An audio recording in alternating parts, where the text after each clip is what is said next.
എല്ലാവർക്കും PSC അക്കാഡമിയുടെ പുതിയൊരു വീഡിയോയിലേക്ക് സ്വാഗതം.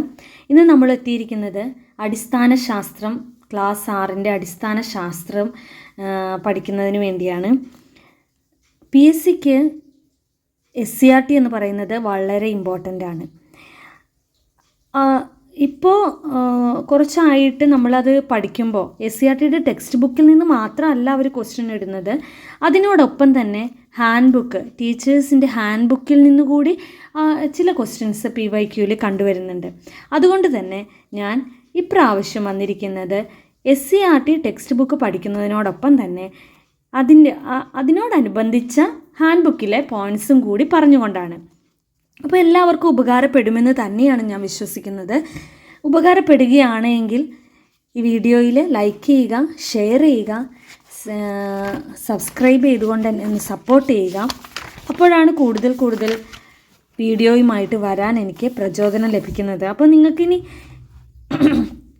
എങ്ങോട്ടും പോകണ്ട, ഈ ഒരു വീഡിയോയിലൂടെ തന്നെ SCERTയുടെ സയൻസ്, ബേസിക് സയൻസിൻ്റെ ഫസ്റ്റ് ചാപ്റ്ററാണ് നമ്മൾ വായിക്കാൻ പോകുന്നത്. ആ ഫസ്റ്റ് ചാപ്റ്ററിൻ്റെ connected facts from SCERT teachers handbook അതുകൂടി ഇൻക്ലൂഡഡ് ആണ് എൻ്റെ ഈ വീഡിയോയിൽ. അതുകൊണ്ട് എല്ലാവരും സപ്പോർട്ട് ചെയ്യുക തന്നെ. ഓക്കെ, നമുക്ക് സ്റ്റാർട്ട് ചെയ്യാം.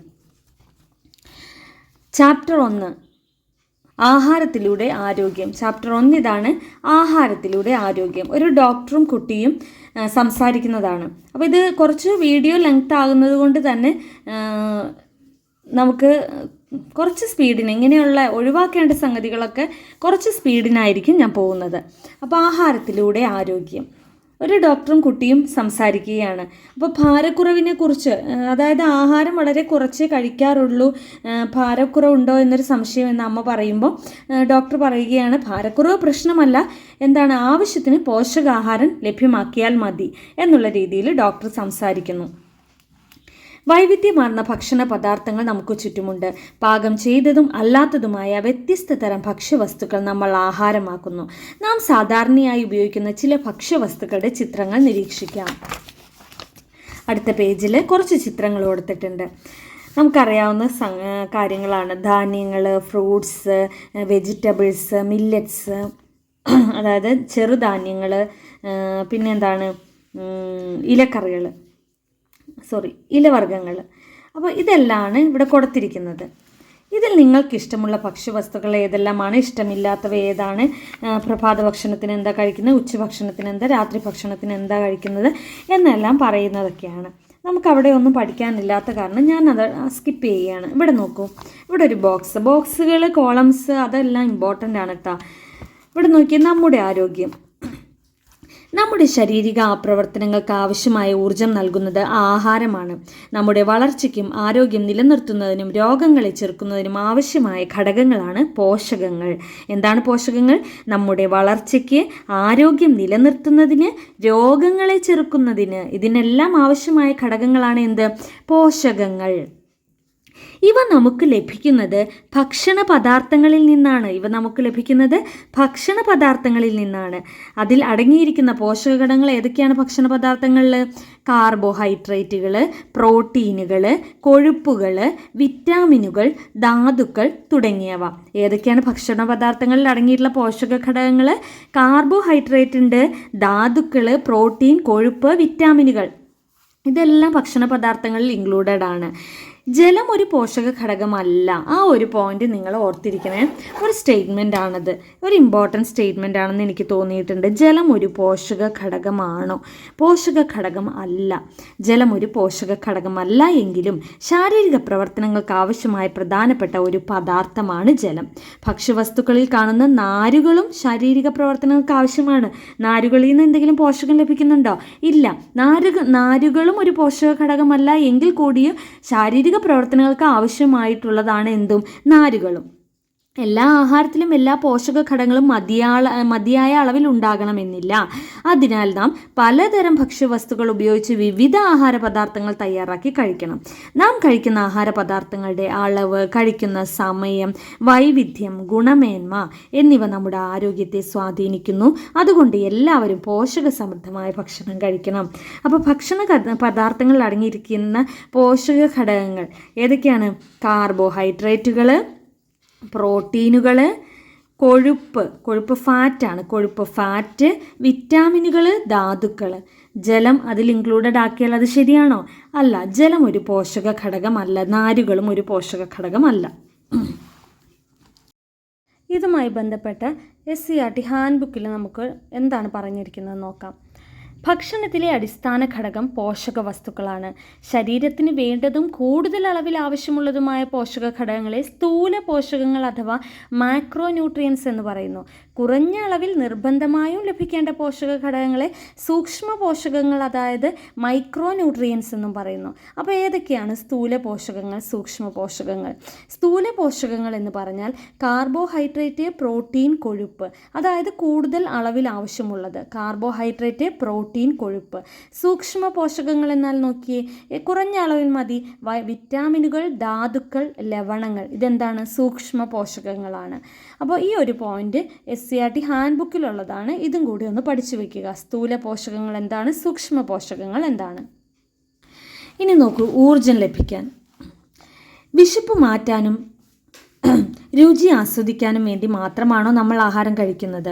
ഒരു ദിവസം എന്തെല്ലാം നിങ്ങൾ പ്രവൃത്തികൾ ചെയ്യുന്നുണ്ട് അല്ലേ? നമ്മൾ ഒരുപാട് പ്രവൃത്തികൾ ചെയ്യുന്നുണ്ട് ഒരു ദിവസം.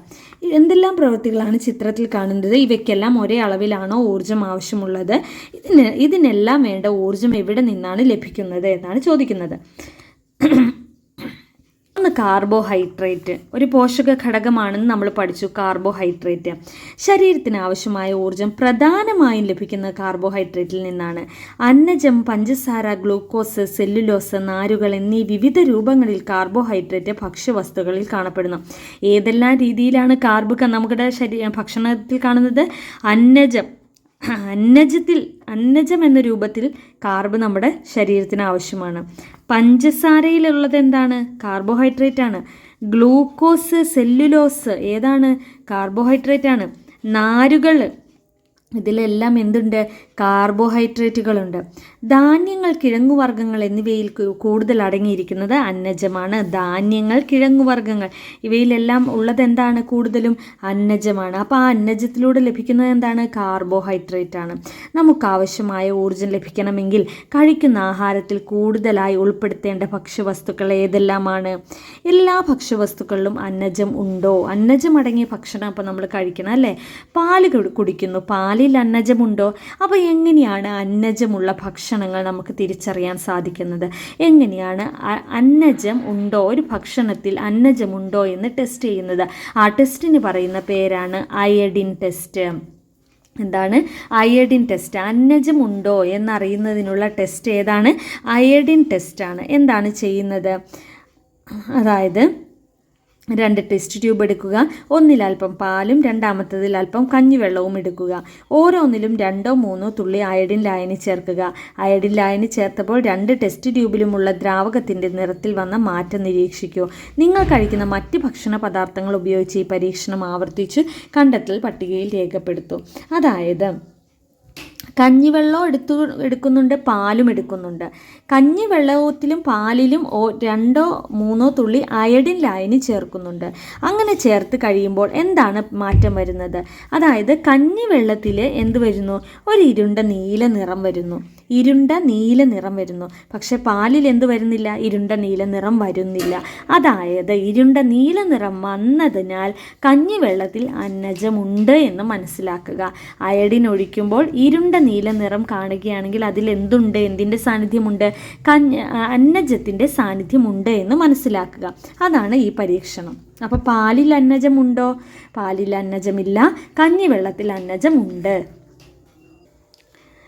ഇനി കുറച്ച് പോയിൻറ്റ്സ് നമ്മുടെ ഹാൻഡ് ബുക്കിൽ കുറച്ച് പോയിൻറ്റ്സുകൾ അധിക വായനയ്ക്ക് കൊടുത്തിട്ടുണ്ട്. അതെന്താണെന്ന് നോക്കാം. Fortified rice.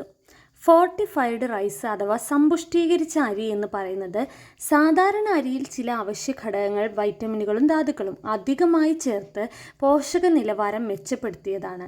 പ്രധാനമായും പോഷകാഹാരക്കുറവ് പരിഹരിക്കാനും വിളർച്ച, വൈറ്റമിൻ B12 കുറവ് പോലുള്ള ആരോഗ്യ പ്രശ്നങ്ങൾ തടയാനും വേണ്ടിയാണ് ഇത് ചെയ്യുന്നത്. സാധാരണയായി folic acid, vitamin D, B12 എന്നിവയാണ് ഈ അരിയിൽ ചേർക്കുന്നത്. സാധാരണ അരിയെ പോലെ തന്നെ രുചിയിലും മണത്തിലും രൂപത്തിലും കാണപ്പെടും. പക്ഷേ ഇതെന്തുണ്ടാകും, ഈ സ്കൂൾ ഉച്ചഭക്ഷണ പദ്ധതികളിലും റേഷൻ കടകളിലും വഴിയാണ് ഇവ വിതരണം ചെയ്യുന്നത്. ഈ അരിയിൽ കാണുന്ന വെളുത്ത അരിമണികൾ ഈ ഫോർട്ടിഫൈഡ് റൈസിൻ്റേതാണ്. ഇത് അരി വൃത്തിയാക്കുമ്പോൾ കളയരുതെന്ന് രക്ഷിതാക്കൾക്ക് നിർദ്ദേശം നൽകണമെന്ന് കുട്ടികളോട് പറയണം. അപ്പോൾ എന്താണ്, ഈ പോഷകാഹാരക്കുറവ് പരിഹരിക്കുന്നതിന് വേണ്ടി അരിയെ തന്നെ സമ്പുഷ്ടീകരിക്കുന്നതാണ് ഇത് ഫോർട്ടിഫൈഡ് റൈസ് എന്ന് പറയുന്നത്. അതായത് കുറച്ച് വൈറ്റമിൻ B12, ഫോളിക് ആസിഡ് പോലെയുള്ളവ ചേർത്ത് അരിയെ എന്ത് ചെയ്യുന്നു, സാധാരണ അരിയിൽ നിന്ന് അതിന് പോഷക മൂല്യങ്ങൾ ഉള്ളതാക്കി മാറ്റുന്നു. അത് ഈ സാധാരണ അരി നമ്മൾ വാങ്ങുമ്പോൾ കിട്ടുന്ന അരിയിൽ എന്തുണ്ടാകും, ചെറിയ വെളുത്ത അരിമണികൾ കാണുന്നുണ്ടാകും. അത് ഈ ഫോർട്ടിഫൈഡ് റൈസിൻ്റേതാണ് എന്നാണ് പറയുന്നത്.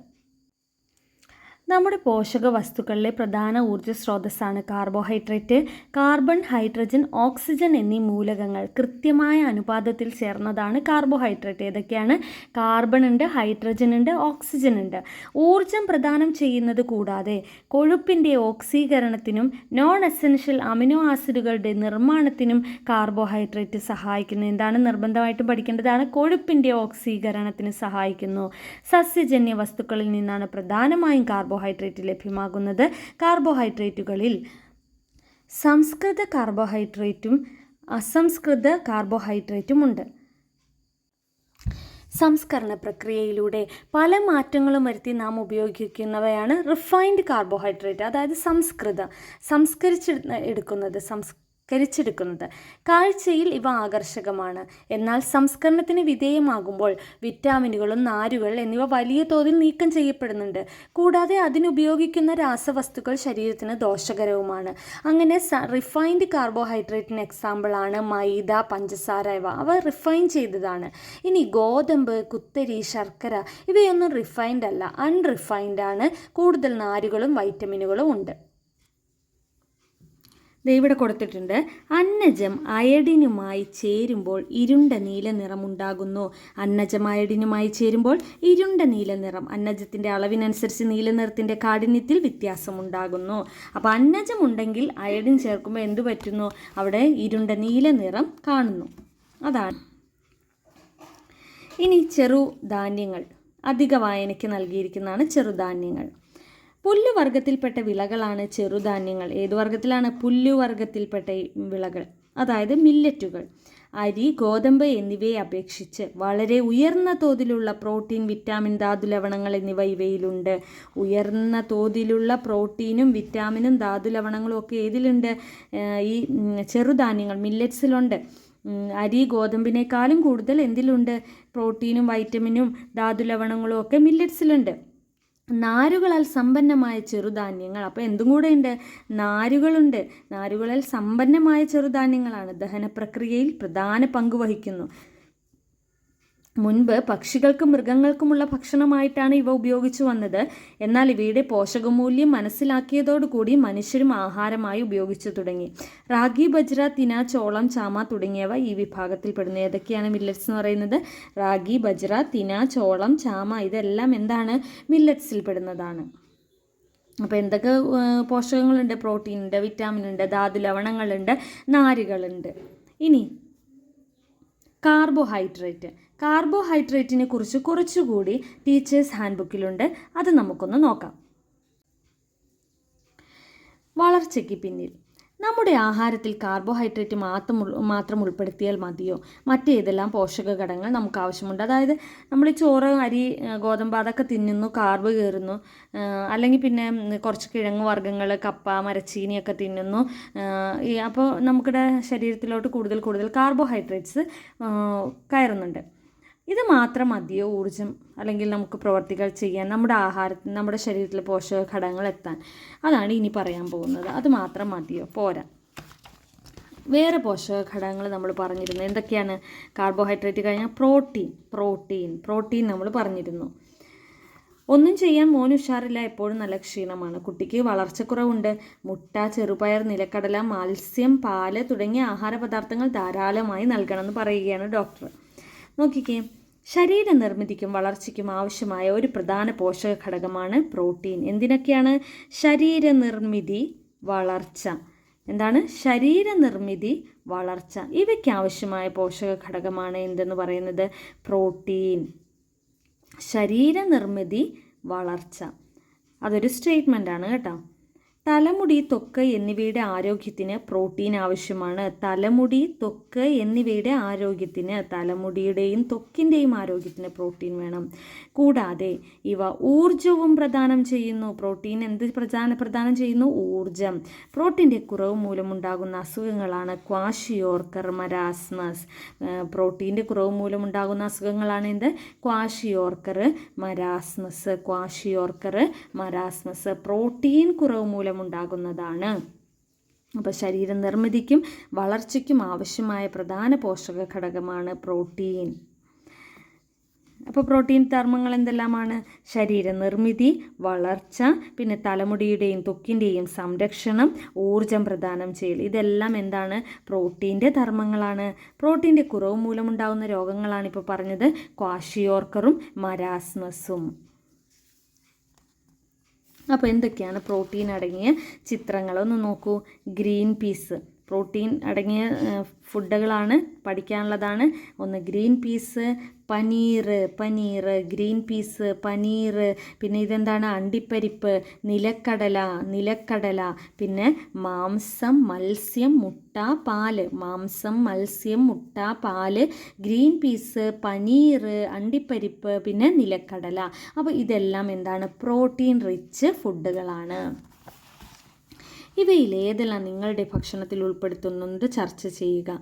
പ്രോട്ടീൻ്റെ കുറവ് ഉണ്ടാകാതിരിക്കാൻ ആഹാരത്തിൽ ചേർക്കേണ്ട ഫുഡുകളാണ് എന്തെന്ന് പറയുന്നത്? ഇപ്പോൾ ഈ പറഞ്ഞതെല്ലാം. ഇനി കുറച്ച് ടീച്ചേഴ്സ് ഹാൻഡ് ബുക്കിൽ നമുക്ക് കുറച്ച് അധിക വായനയ്ക്ക്, ടീച്ചർമാരുടെ അധിക വായനയ്ക്ക് നൽകിയിട്ടുണ്ട്. ആ ഒരു പോർഷൻ കൂടി നമുക്കൊന്ന് പഠിക്കാം. പ്രായപൂർത്തിയായ ഒരാളുടെ ശരീരഭാരത്തിൻ്റെ 20% പ്രോട്ടീനാണ്. പ്രോട്ടീൻ നിർമ്മിച്ചിരിക്കുന്നത് ലഘുഘടകങ്ങളായ അമിനോ ആസിഡുകൾ ഉപയോഗിച്ചാണ്. 20 അമിനോ ആസിഡുകളാണ് മനുഷ്യ ശരീരത്തിലെ പ്രോട്ടീൻ നിർമ്മിക്കാൻ ആവശ്യമായിട്ടുള്ളത്. എത്രണ്ണമാണ്? 20 എണ്ണം. ഇതിൽ 9 എണ്ണം അവശ്യ അമിനോ ആസിഡുകൾ എന്നറിയപ്പെടുന്നു. ഇവ മനുഷ്യ ശരീരത്തിന് ഉൽപ്പാദിപ്പിക്കാൻ സാധ്യമല്ല. അതുകൊണ്ട് തന്നെ നാം കഴിക്കുന്ന പ്രോട്ടീൻ അടങ്ങിയ ഭക്ഷണത്തിലൂടെയാണ് അവശ്യ അമിനോ ആസിഡുകൾ നമുക്ക് ലഭിക്കേണ്ടത്. മനുഷ്യൻ്റെ പോഷണത്തിൽ ഏറ്റവും പ്രധാനപ്പെട്ട പോഷക ഘടകമാണ് protein. Carbon, hydrogen, oxygen, nitrogen, sulphur എന്നീ ഘടകങ്ങൾ ചേർന്ന ഒരു സങ്കീർണമായ സംയുക്തമാണ് പ്രോട്ടീൻ. ചില പ്രോട്ടീനുകളിൽ ഫോസ്ഫറസ്, ഇരുമ്പ് തുടങ്ങിയവയും കാണപ്പെടുന്നു. അപ്പോൾ ഏതൊക്കെയാണ്?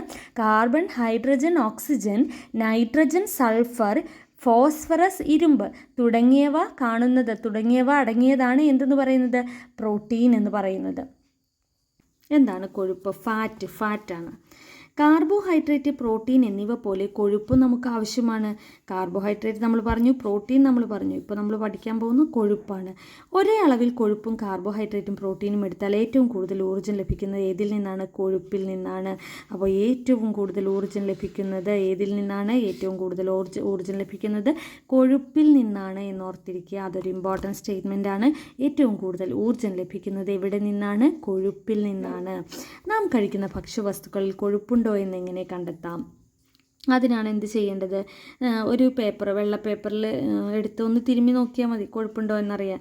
ചിപ്സ് എടുത്ത് നമ്മൾ എന്ത് ചെയ്യുന്നു? പേപ്പറിൽ എടുത്ത് എന്ത് ചെയ്യുന്നു? ഒന്ന് നോക്കുന്നു, ഒന്ന് ഉരച്ച് നോക്കുന്നു. അപ്പോൾ എന്ത് പറ്റും? ചിപ്സിൽ എണ്ണമയം കാണുന്നുണ്ട്, അതായത് കൊഴുപ്പുണ്ട്. പച്ചവാഴയ്ക്ക എണ്ണമയമില്ല, അതായത് കൊഴുപ്പില്ല. ചതച്ച എള്ള് എണ്ണമയമുണ്ട്, അപ്പോൾ അത് കൊഴുപ്പുണ്ടെന്ന് അർത്ഥം. ഉണങ്ങിയ തേങ്ങ എണ്ണമയം ഉണ്ട്, അപ്പോൾ അതിൽ കൊഴുപ്പുണ്ട്. പിന്നെ ചതച്ച നിലക്കടല എണ്ണമയം കാണുന്നുണ്ട്, അതായത് അതിന് കൊഴുപ്പുണ്ട് എന്നാണ് അർത്ഥം. അപ്പോൾ ഓക്കെ. അപ്പോൾ ഏതൊക്കെ ഭക്ഷണങ്ങളിലാണ്? എണ്ണ കൊഴുപ്പുണ്ട്, നെയ്യിൽ കൊഴുപ്പുണ്ട്, മാംസത്തിൽ കൊഴുപ്പുണ്ട്, മുട്ട, തേങ്ങ, എള്ള്, കടുക്, നിലക്കടല, പാല്, വെണ്ണ ഇതിലെല്ലാം എന്തുണ്ട്? കൊഴുപ്പുകളുണ്ട്.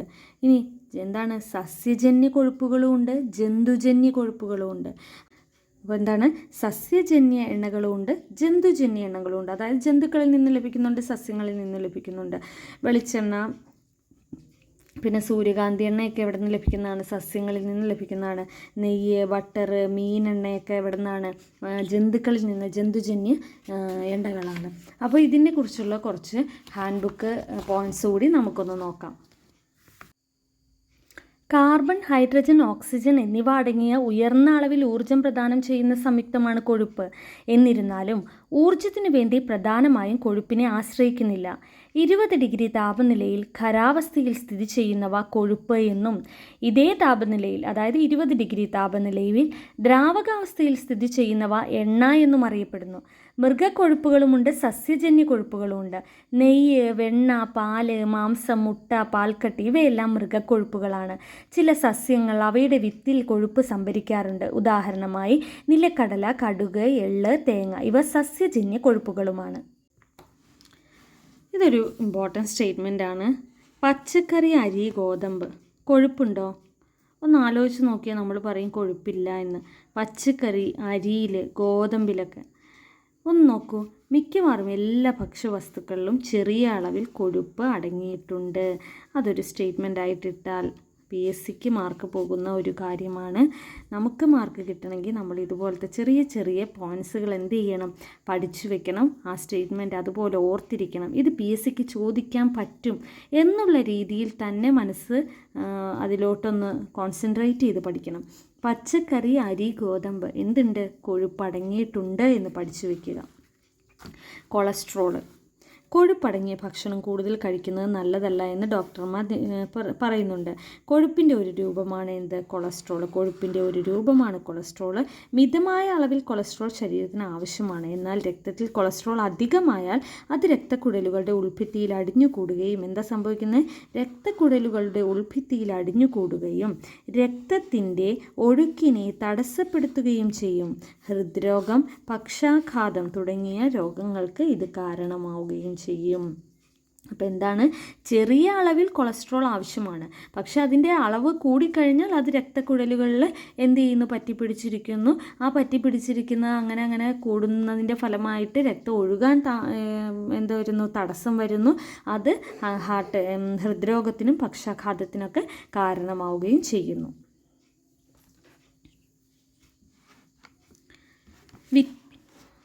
വിറ്റാമിനുകൾ. വിറ്റാമിനുകൾ എന്ന് നിങ്ങൾ കേട്ടിട്ടുണ്ടല്ലോ. ശരീരത്തിൻ്റെ വളർച്ചയ്ക്കും ആരോഗ്യത്തിനും ചെറിയ അളവിൽ അത്യാവശ്യമുള്ള പോഷക ഘടകങ്ങളാണ് വിറ്റാമിനുകൾ. ഇതിൻ്റെ പ്രാധാന്യത്തെപ്പറ്റി മനസ്സിലാക്കാം. ഡോക്ടർ വിറ്റാമിനുകളെക്കുറിച്ചാണ് ഇനി പറയുന്നത്. ചെറിയ അളവിൽ ആവശ്യമുള്ള ഒരു പോഷക ഘടകമാണ് വിറ്റാമിൻ. പക്ഷെ അത് കിട്ടേണ്ടതാണ്. ചെറിയ അളവിലാണെങ്കിലും അതുണ്ടാകേണ്ടതാണ്. ഒരച്ഛൻ പറയുകയാണ്, പല്ല് തേക്കുമ്പോഴും കട്ടിയുള്ള ആഹാര സാധനങ്ങൾ ചവയ്ക്കുമ്പോഴും മോണയിൽ നിന്ന് രക്തം വരുന്നു. അപ്പോൾ രക്തസ്രാവം എന്ന് പറയുന്നത് മോണയിലെ രക്തസ്രാവം വിറ്റാമിൻ്റെ കുറവ് മൂലമാണ്. മരുന്നിനൊപ്പം വൈറ്റമിൻ C ധാരാളം അടങ്ങിയ ഭക്ഷണം കൂടി കഴിക്കണമെന്ന് ഡോക്ടർ പറയുന്നു. അപ്പോൾ കുട്ടി പറയുകയാണ്, വിറ്റാമിനുകൾ Aയും Bയും ഒക്കെ ഉണ്ടോ ഡോക്ടർ എന്ന്.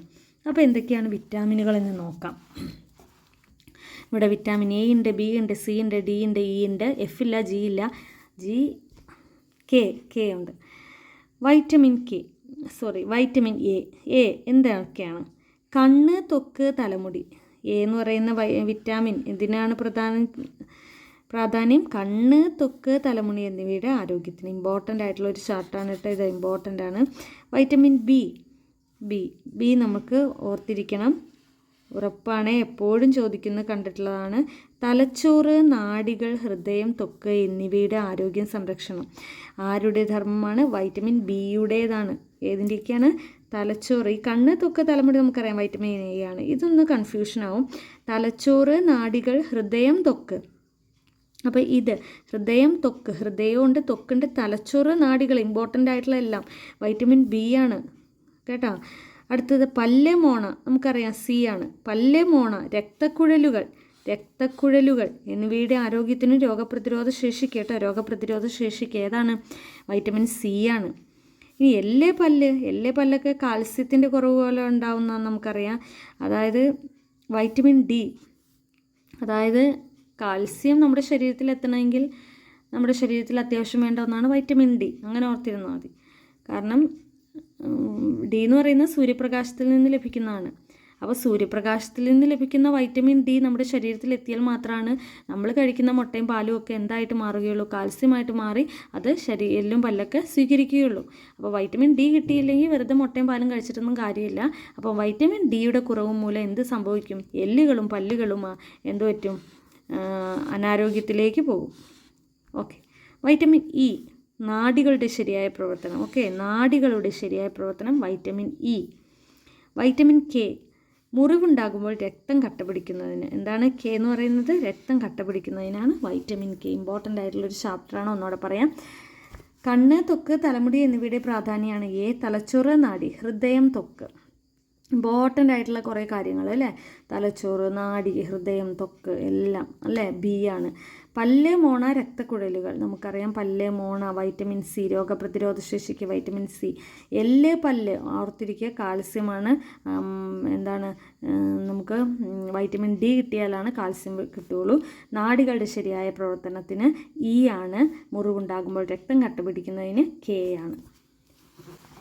ഓക്കെ.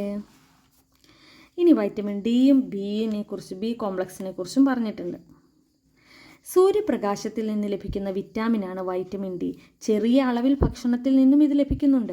എല്ലുകളുടെയും പല്ലുകളുടെയും ആരോഗ്യത്തിനും രോഗപ്രതിരോധ ശേഷിക്കും ഏറ്റവും ആവശ്യമായ ഒരു വൈറ്റമിനാണിത്. അപ്പോൾ സൂര്യപ്രകാശത്തിൽ നിന്ന് ലഭിക്കുന്ന വൈറ്റമിൻ ഏതാണ്? വൈറ്റമിൻ ഡി ആണ്. വൈറ്റമിൻ ഡിയുടെ കുറവ് മൂലം കുട്ടികളിൽ എല്ലുകൾ ദുർബലമാവുകയോ മൃദുവാവുകയോ മാറുന്ന അവസ്ഥയാണ് റിക്കറ്റ്സ്. അപ്പോൾ വൈറ്റമിൻ ഡിയുടെ കുറവ് മൂലമുണ്ടാകുന്ന അസുഖമാണ് എന്ത്? റിക്കറ്റ്സ്, കണ രോഗം. വൈറ്റമിൻ ഡിയുടെ കുറവ് മൂലം റിക്കറ്റ്സ്. വൈറ്റമിൻ ഡി ലഭിക്കുന്നതിന് സൂര്യപ്രകാശം ഏൽക്കുന്നത് നല്ലതാണ്. നമ്മുടെ ശാരീരിക പ്രവർത്തനങ്ങൾക്ക് വളരെ അത്യാവശ്യം വേണ്ട ഒരു കൂട്ടം വിറ്റാമിനുകളാണ് ബി കോംപ്ലക്സ്. 8 തരം ബി വൈറ്റമിനുകളുണ്ട്. എന്താണ്? 8 തരമുണ്ട്. ഇനി കോശത്തിൻ്റെ ആരോഗ്യം, ചുവന്ന രക്താണുക്കളുടെ വളർച്ച, കാഴ്ചശക്തി, നാഡീപ്രവർത്തനം, ഹൃദയ സംബന്ധമായ ആരോഗ്യം എന്നിവയ്ക്കെല്ലാം ബി കോംപ്ലക്സ് ആവശ്യമാണ്. നമ്മൾ പറഞ്ഞു ഹാർട്ട്, ഹൃദയം, നാഡി, പിന്നെ നമ്മൾ പറഞ്ഞ ഏതായിരുന്നു? തലച്ചോറ് അല്ലേ? കോശത്തിൻ്റെ ആരോഗ്യം, ചുവന്ന രക്താണുക്കളുടെ വളർച്ച, കാഴ്ചശക്തി, ഇവയ്ക്കെല്ലാം ബി കോംപ്ലക്സ് ആവശ്യമാണ്. അത് പല തലത്തിലുള്ളതുണ്ട്. B1, B2, B3 എന്നും പറഞ്ഞുണ്ട്. അങ്ങനെ 8 എണ്ണം ഉണ്ട്. ആ 8 എണ്ണം ഇതിൽ പല ധർമ്മങ്ങളും നിർവഹിക്കുന്നവയാണ്. അപ്പം അത് എല്ലാം കൂടെ ഈ 8 എണ്ണം ഒന്നിച്ച് പറയുന്നതാണ് എന്തെന്ന്? വൈറ്റമിൻ ബി കോംപ്ലക്സ് എന്ന് പറയുന്നത്. വൈറ്റമിൻ ഡിയുടെ കുറവ് മൂലമുണ്ടാകുന്ന അസുഖമാണ് റിക്കറ്റ്സ്. സൂര്യപ്രകാശത്തിൽ നിന്ന് ലഭിക്കുന്ന വൈറ്റമിനാണ് വൈറ്റമിൻ ഡി. ഇനി അടുത്ത ചാർട്ടിൽ ഏതൊക്കെ ഫുഡിൽ നിന്നുമാണ് നമുക്ക് വൈറ്റമിൻ കിട്ടുന്നതെന്നാണ്. മത്സ്യം, ക്യാരറ്റ്, ചീര, മുരിങ്ങയില, പാല്, ഇതിൽ നിന്നൊക്കെ നമുക്ക് ലഭിക്കുന്ന ഏതാണ്? ക്യാരറ്റ്, ചീര, മത്സ്യത്തിൽ നിന്നൊക്കെ വൈറ്റമിൻ എ ആണ് ലഭിക്കുന്നത്. പിന്നെ മട്ടയരി കേട്ടോ, മട്ടയരിയിൽ നിന്നാണ് വൈറ്റമിൻ ബി ലഭിക്കുന്നത്. മട്ടയരി. പിന്നെ ചീര, പാല്, മുട്ട, ഇതിൽ നിന്നൊക്കെ വൈറ്റമിൻ ബി നമുക്ക് ലഭിക്കുന്നു. പിന്നെ നെല്ലിക്ക, നാരങ്ങ, മുരിങ്ങയില, ഇതിൽ നിന്നെല്ലാം വൈറ്റമിൻ സി. നെല്ലിക്ക, നാരങ്ങ, അതിൽ നിന്നെല്ലാം നമുക്ക് സി ആണ് കിട്ടുന്നത്. മത്സ്യവും മുട്ടയൊക്കെ നമുക്ക് എവിടെ നിന്നാണ്? പാല്, കൂണ്, കരൾ കേട്ടോ. കരൾ ഇമ്പോർട്ടൻ്റ് ആണ്, വൈറ്റമിൻ ഡി ആണ്. നിലക്കടല, ബദാം പോലെയുള്ളവ കഴിച്ചാൽ നമുക്ക് കിട്ടുന്നതാണ് വൈറ്റമിൻ ഇ. നിലക്കടല, ബദാം പോലെയുള്ളവ കഴിക്കുമ്പോൾ നമുക്ക് കിട്ടുന്നതാണ് ഇ എന്ന് പറയുന്നത്.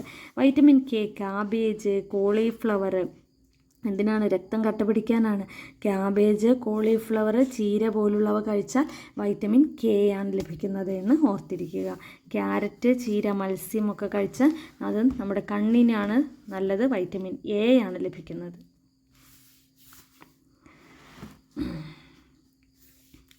വൈറ്റമിൻ ബിയും സിയും വെള്ളത്തിൽ ലയിക്കുന്നവയാണ്. ബി, സി എവിടെ ലയിക്കുന്നതാണ്? വെള്ളത്തിൽ ലയിക്കുന്നതാണ്. ADEK, അടക്ക് എവിടെയാണ്? കൊഴുപ്പിൽ മാത്രമേ ലയിക്കുകയുള്ളൂ. കൊഴുപ്പിൽ മാത്രം ലഭിക്കുന്നവയാണ് അടക്ക്. അപ്പോൾ അടക്ക കൊഴുപ്പിൽ ലയിക്കുന്നു എന്ന് ഓർത്തിരിക്കുന്ന ഒരു കോഡ് PSC ഉദ്യോഗാർത്ഥികൾക്കൊക്കെ അറിയാവുന്നൊരു കോഡായിരിക്കും. അപ്പോൾ കേൾക്കാത്തവരുണ്ടെങ്കിൽ അടയ്ക്ക എന്താണ്? കൊഴുപ്പിൽ ലയിക്കുന്നു. അപ്പോൾ ADEK, അടക്ക് കൊഴുപ്പിൽ ലയിക്കുന്നു. ബാക്കിയുള്ളതാണ് ബിയും സിയും. അതെവിടെയാണ് ലയിക്കുന്നത്? വെള്ളത്തിലാണ് ലയിക്കുന്നത്. അപ്പോൾ കൊഴുപ്പിൻ്റെ അഭാവം ഉണ്ടെങ്കിൽ ഈ വിറ്റാമിനുകൾ ശരീരത്തിൽ ലയിക്കുകയില്ല. ശരീരത്തിലോട്ട് ലയിച്ച് നമ്മുടെ ശരീരം ആഗിരണം ചെയ്യുകയില്ല. അപ്പോൾ ഭക്ഷണത്തിൽ കൊഴുപ്പ് ഉൾപ്പെടുത്തണം. കൊഴുപ്പ് കൊളസ്ട്രോൾ കൂടുതലാണെന്ന് പറഞ്ഞ് തീരെ കൊഴുപ്പ് അങ്ങോട്ട് ഒഴിവാക്കി കളയുമ്പോൾ എന്താ പറ്റുക? ഈ എ, ഡി, ഇ, കെ പോലെയുള്ള വൈറ്റമിൻ ഒന്നും നമ്മുടെ ശരീരത്തിലേക്ക് ആഗിരണം ചെയ്യില്ല. പിന്നെ വൈറ്റമിൻ കുറവുണ്ടാവുകയാണ് ചെയ്യാറ്. ഓക്കെ, അപ്പോൾ ഇത് ഓർത്തിരിക്കേണ്ട 2 പോയിൻ്റാണ്. ബിയും സിയും വെള്ളത്തിൽ ലയിക്കുന്നവ, അടയ്ക്ക കൊഴുപ്പിൽ മാത്രം ലയിക്കുന്നവയാണ്. ഭക്ഷണത്തിലെ ധാതുക്കൾ.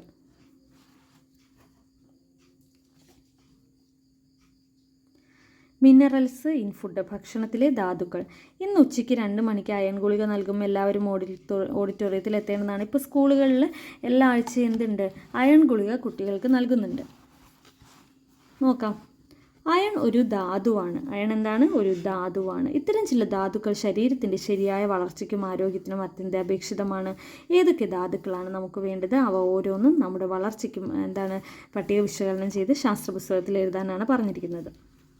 എന്താണ് ധാതുക്കൾ? അയൺ ഒരു ധാതുവാണ്. കാൽസ്യം വേണം, അയഡിൻ വേണം. നമ്മുടെ ശരീരത്തിൽ ആവശ്യമായ ധാതുക്കളാണ് എന്ത്? Iron, calcium, iodine. അയൺ എന്ന് പറഞ്ഞാൽ ഇരുമ്പ്, കാൽസ്യം, അയഡിൻ. എവിടെ നിന്നാണ് നമുക്ക് അയൺ ലഭിക്കുന്നത്? നമ്മുടെ ശരീരത്തിൽ ഏതൊക്കെ ആഹാരം കഴിക്കുമ്പോഴാണ്? ഇലക്കറികൾ കഴിക്കാൻ പറയൂ അല്ലേ, അയൺ ലഭിക്കാൻ വേണ്ടി. പിന്നെ ശർക്കര, മത്സ്യം, കരൾ. ഓക്കെ, ശർക്കര, മത്സ്യം, കരൾ. ശർക്കര, കരൾ. ഓക്കെ, ഇലക്കറികൾ, മത്സ്യം. ഓക്കെ, ശർക്കരയും കരളും ഏത് ലഭിക്കുന്നു? അയൺ നമുക്ക് ലഭിക്കുന്നുണ്ട്. എന്തിനാ അയൺ നമ്മുടെ ശരീരത്തിൽ ആവശ്യം? രക്തത്തിലെ ഹീമോഗ്ലോബിൻ്റെ നിർമ്മാണത്തിന് പ്രധാന പങ്ക് വഹിക്കുന്നത് ഏതാണ്? ഹീമോഗ്ലോബിൻ്റെ നിർമ്മാണം നടക്കണമെങ്കിൽ എന്ത് വേണം? അയൺ വേണം. ഓക്കെ, ഇനി അടുത്തത് കാൽസ്യം. കാൽസ്യം എന്ന് പറയുന്നത് ഒരു ധാതുവാണ്. എന്തൊക്കെ കഴിക്കണം കാൽസ്യം? നമുക്കറിയാം, മുട്ട, പാല്, മത്സ്യം, ഇലക്കറികൾ കാൽസ്യം ലഭിക്കാൻ. എന്തിനാത്? എല്ലുകളുടെയും പല്ലുകളുടെയും നിർമ്മാണത്തിനും രക്തം കട്ട പിടിക്കുന്നതിനും സഹായിക്കുന്നു. എന്ത്? കാൽസ്യം. കാൽസ്യം ഉണ്ടെങ്കിലാണ് വൈറ്റമിൻ കെ ഉള്ളൂ അല്ലേ. അപ്പോൾ മുട്ട, പാല്, ഇലക്കറികൾ, മത്സ്യം, എല്ല്, പല്ല്, പിന്നെ രക്തം കട്ട പിടിക്കുക. പിന്നെ അയഡിൻ. അയഡിൻ നമുക്കറിയാം, കടൽ വിഭവങ്ങളിൽ നിന്ന് ലഭിക്കുന്നതാണ് അയഡിൻ. കടൽ വിഭവങ്ങളിൽ നിന്ന്. എന്തിനാത് അയഡിൻ? തൈറോയിഡ് ഗ്രന്ഥിയുടെ പ്രവർത്തനത്തിന് സഹായിക്കുന്നത് ഏതാണ്? കടൽ വിഭവങ്ങൾ കഴിക്കണം എന്ന് പറയൂലേ, അയഡിനാണ് അതിലൂടെ നമുക്ക് ലഭിക്കുന്നത്. ഇനി രക്തത്തിലെ ഹീമോഗ്ലോബിൻ്റെ നിർമ്മാണത്തിന് സഹായിക്കുന്ന ധാതു ഏതാണ്? നമുക്കറിയാം, രക്തത്തിൽ ഹീമോഗ്ലോബിൻ്റെ നിർമ്മാണത്തിന് സഹായിക്കുന്ന ഇരുമ്പ് വേണം അല്ലെ, അയൺ വേണം. ലഭിക്കാൻ ഏതൊക്കെ ഭക്ഷണ വസ്തുക്കൾ ആഹാരത്തിൽ ഉൾപ്പെടുത്തണം? ഏതൊക്കെയാണ്? നമുക്കറിയാം, അയൺ ലഭിക്കണമെങ്കിൽ ഇലക്കറികൾ, ശർക്കര, കരൾ നമ്മൾ ഇമ്പോർട്ടൻ്റ് ആയിട്ട് പറഞ്ഞു. കൂടാതെ മത്സ്യം. കടൽ വിഭവങ്ങൾ കഴിക്കേണ്ടത് അയഡിന് വേണ്ടി. മുട്ട, പാല്, ഇലക്കറികൾ എന്നിവ ഭക്ഷണത്തിൽ കഴിക്കേണ്ടത് എന്തിനാണ്? കാൽസ്യം ലഭിക്കാൻ വേണ്ടി. അടുത്തത് ഹീമോഗ്ലോബിൻ ചുവന്ന രക്താണുക്കളിൽ കാണപ്പെടുന്ന വർണ്ണവസ്തുവാണ് ഹീമോഗ്ലോബിൻ. ഇവ രക്തത്തിന് ചുവപ്പ് നിറം നൽകുന്നു. രക്തത്തിലെത്തുന്ന ഓക്സിജനെ കോശങ്ങളിലേക്ക് എത്തിക്കുന്നതും അവിടെ നിന്ന് കാർബൺ ഡൈ ഓക്സൈഡിനെ തിരിച്ചു കൊണ്ടുപോകുന്നതും ഹീമോഗ്ലോബിനാണ്. അപ്പോൾ ഹീമോഗ്ലോബിൻ്റെ ധർമ്മം എന്താണ്? രക്തത്തിലെത്തുന്ന ഓക്സിജനെ കോശങ്ങളിലേക്ക് എത്തിക്കുന്നു. ആ കോശങ്ങളിൽ നിന്നും കാർബൺ ഡൈ ഓക്സൈഡിനെ മേടിച്ച് എങ്ങോട്ട് കൊണ്ടുപോകുന്നു? തിരിച്ചു കൊണ്ടുപോകുന്നതും ആരാണ്? ഹീമോഗ്ലോബിനാണ്. രക്തത്തിൽ ഹീമോഗ്ലോബിൻ്റെ അളവ് കുറയുമ്പോൾ ഉണ്ടാകുന്ന അവസ്ഥയാണ് എന്ത്? അനീമിയ. അപ്പോൾ ഇരുമ്പ്, അയണിൻ്റെ കുറവ് മൂലം ഉണ്ടാകുന്ന അസുഖമാണ് അനീമിയ. ഹീമോഗ്ലോബിൻ്റെ അളവ് കുറയുന്നത് മൂലം, അല്ലെങ്കിൽ അയൺ ശരീരത്തിൽ കുറയുന്നത് മൂലം ഉണ്ടാകുന്ന അസുഖമാണ് അനീമിയ.